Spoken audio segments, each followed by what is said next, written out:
Ramadian, STMMTR. Beliau adalah dosen dari Universitas Juanda Bogor yang akan memberikan pemaparan dengan judul Digital Strategi Inovatif untuk Bisnis Modern. Selamat siang, Dr. Auzil. Belum di-unmute, Bapak. Baik, selamat siang, Mbak. Terima kasih. Suara saya terdengar? Terdengar, Bapak, terdengar jelas. Baik, kita boleh mulai ya? Oke. Boleh, bisa langsung dimulai, Bapak. Baik, terima kasih. Bismillahirrahmanirrahim. Assalamualaikum warahmatullahi wabarakatuh. Pertama-tama saya ucapkan terima kasih kepada teman-teman panitia ya yang sudah mengundang. Kali ini saya membawakan materi yang berbeda.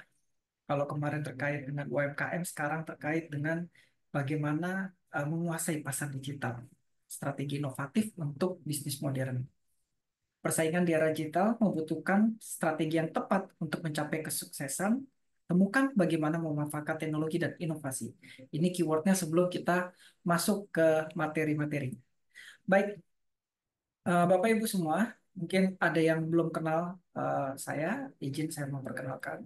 Ini beberapa eh, saya, nama saya Afdi Ramadian, saya dari Universitas Juanda Bogor. Beberapa kegiatan saya lulus di Universitas Negeri Jakarta dan sebelah kanan ini adalah beberapa publikasi yang saya sampaikan. Baik, kita langsung ke materi.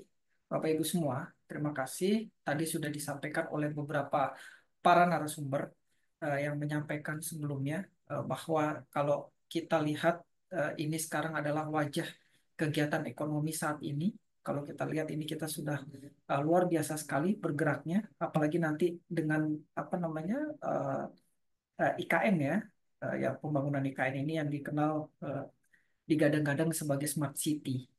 Nah, ini seperti apa smart city itu? Ya nanti mungkin uh, aplikatifnya mungkin setelah IKN itu terbangun ya pastinya ya. Nah, beberapa hal yang kita lihat sekarang kalau kita bicara digitalisasi, semuanya aspek sudah berubah gitu loh. Tapi yang saya mau garis bawahi adalah highlights bagaimana bukan hanya perubahan pola kerja, tetapi bagaimana perubahan kultur, perubahan budaya. Nah, kita sudah tidak bisa lagi eh, melakukan hal-hal yang mungkin eh, sifatnya manual, tapi kita sudah mulai mengarah kepada elektronik atau yang dinamakan dikenal dengan digital, dengan pastinya memanfaatkan teknologi yang ada, baik itu internet ataupun aplikasi-aplikasi yang lain.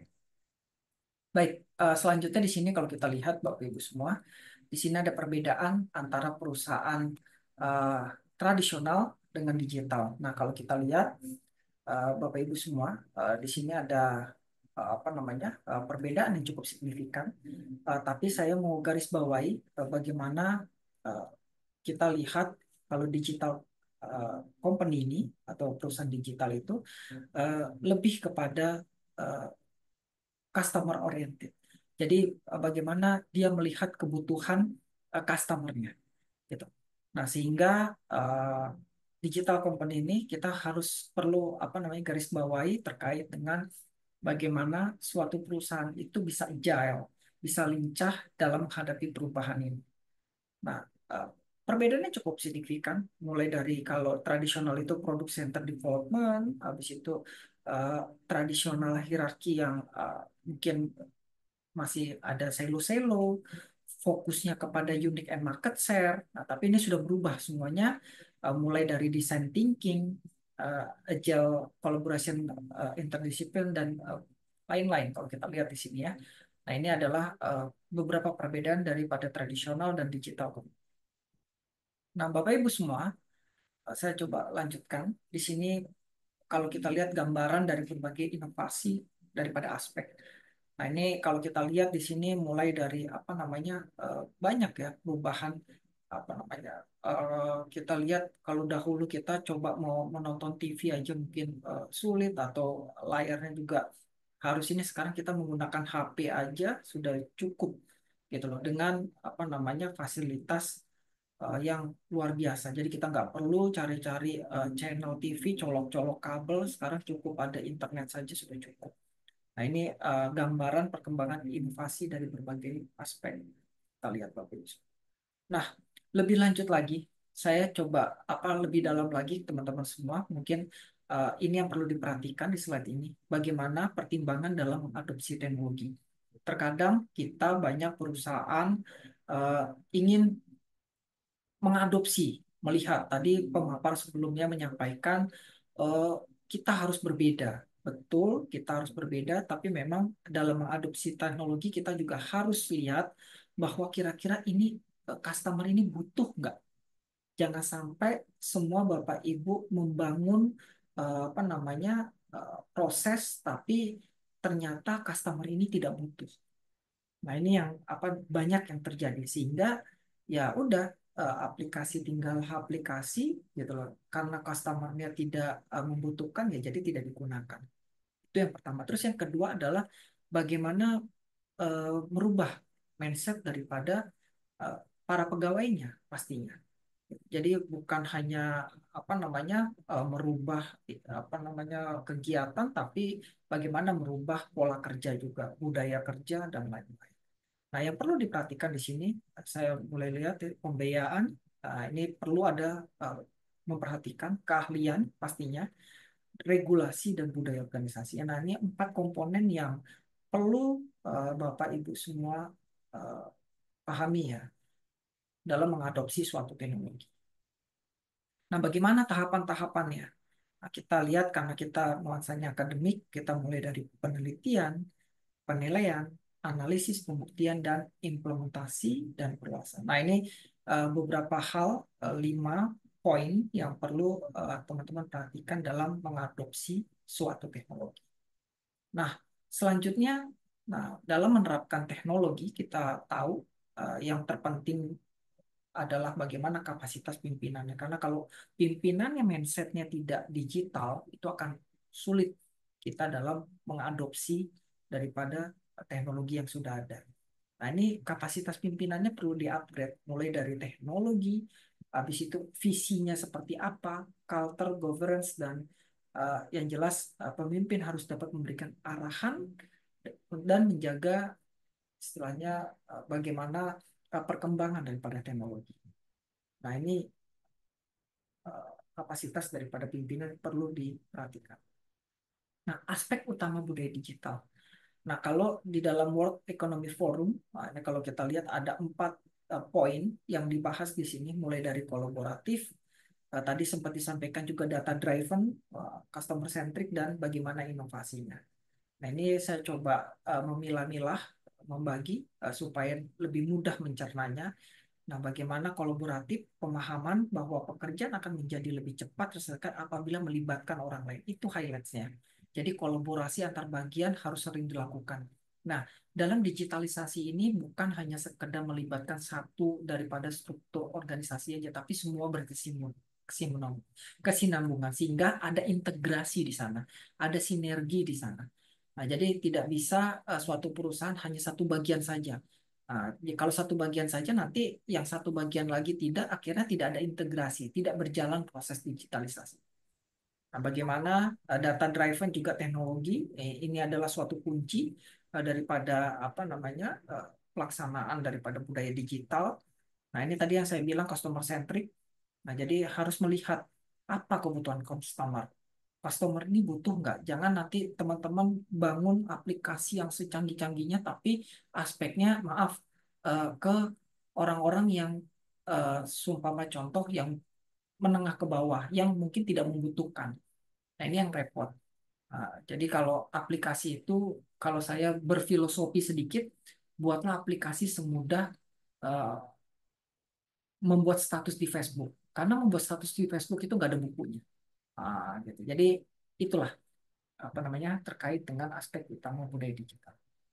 Nah, bagaimana dengan talent? Nah, talent ada 4 poin di sini.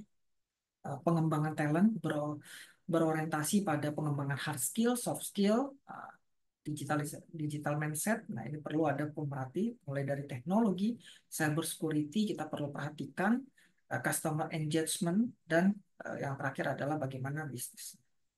Oke.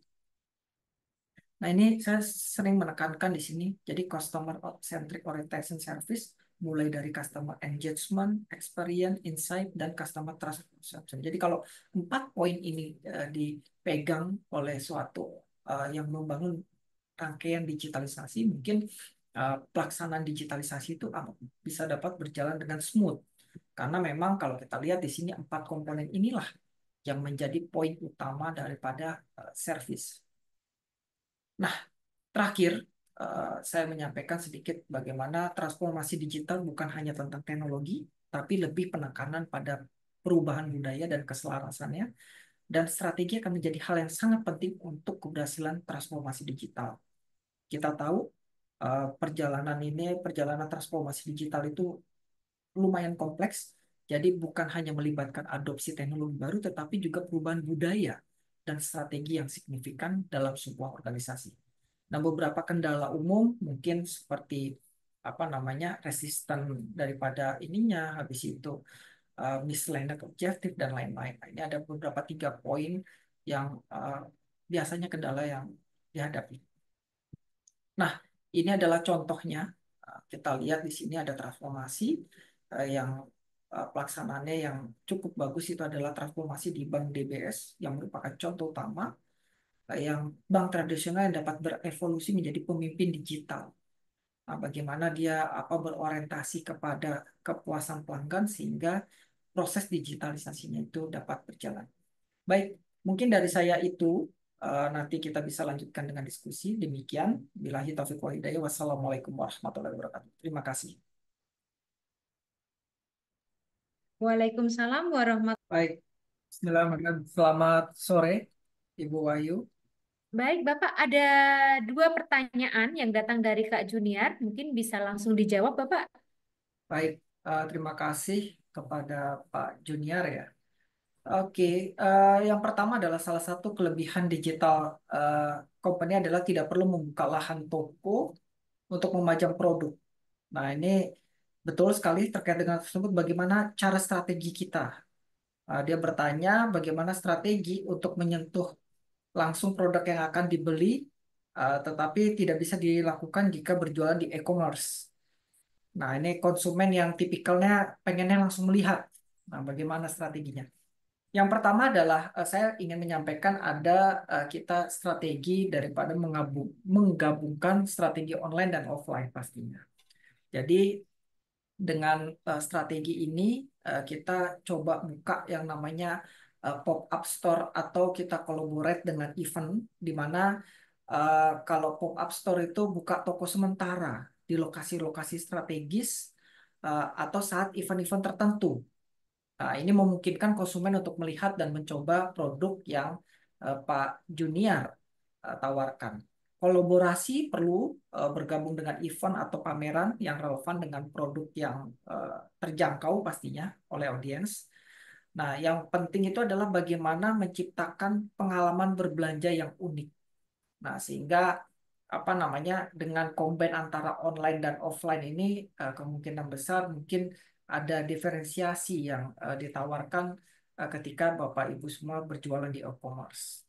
Nah, yang kedua terkait dengan budaya. Pak Junior ini menarik nih pertanyaan budaya ini bagaimana strategi merubah mindset cara kerja karyawan yang katanya old-minded. Wah, nih karena terkendala pemahaman teknologi informasi. Menarik. Ini banyak terjadi terutama di lingkungan-lingkungan kerja kita yang mungkin perusahaan yang sudah lumayan eksis ya.